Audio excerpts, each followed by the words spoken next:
ദൈവത്തിൻ്റെ അതിപരിശുദ്ധ നാമം വാഴ്ത്തപ്പെടുമാറാകട്ടെ. വിശുദ്ധ മത്തായി എഴുതിയ സുവിശേഷം 27-ാം അധ്യായം 27 മുതൽ 44 വരെയുള്ള വാക്യം യേശു കർത്താവിൻ്റെ ക്രൂശീകരണമാണ് പറയുന്നത്.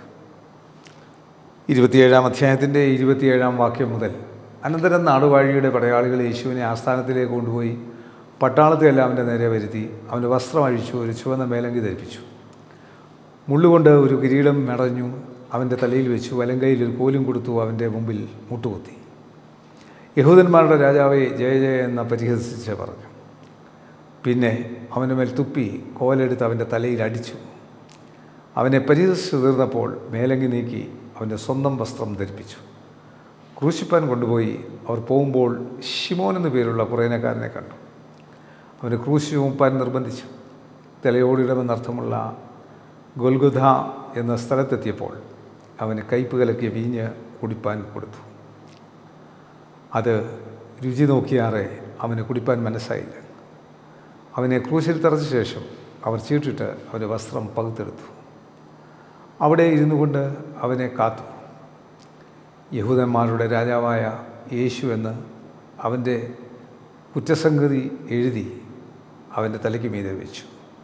വലതും ഇടതുമായി 2 കള്ളന്മാരെ അവനോടുകൂടെ ക്രൂശിച്ചു. കടന്നു പോകുന്നവർ തലകുലുക്കി അവനെ ദുഷിച്ചു. മന്ദിരം പൊളിച്ച് 3 നാൾ കൊണ്ട് പണിയുന്നവനെ, നിന്നെ തന്നെ രക്ഷിക്കുക, ദൈവതരണമെങ്കിൽ ക്രൂശിൽ നിറങ്ങി വാ എന്ന് പറഞ്ഞു. അങ്ങനെ തന്നെ മഹാപുരോഹിതന്മാരും ശാസ്ത്രിമാരും മൂപ്പന്മാരും പരിഹസിച്ചു.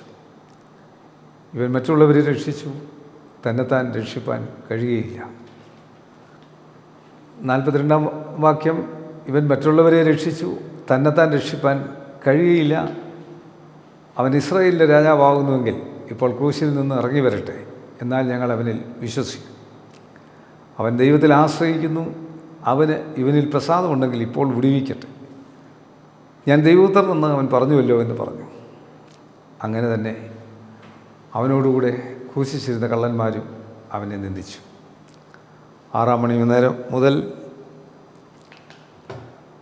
ദൈവത്തിൻ്റെ സന്നിധിയിൽ യേശു കർത്താവിൻ്റെ ക്രൂശീകരണമാണ് ഇത്. ലോകം മുഴുവൻ അവനെ പഴിക്കുകയാണ്. അവനെ കളിയാക്കി യഹൂദന്മാരുടെ രാജാവെന്ന് അവനെ കളിയാക്കി എഴുതി വെക്കുകയാണ്.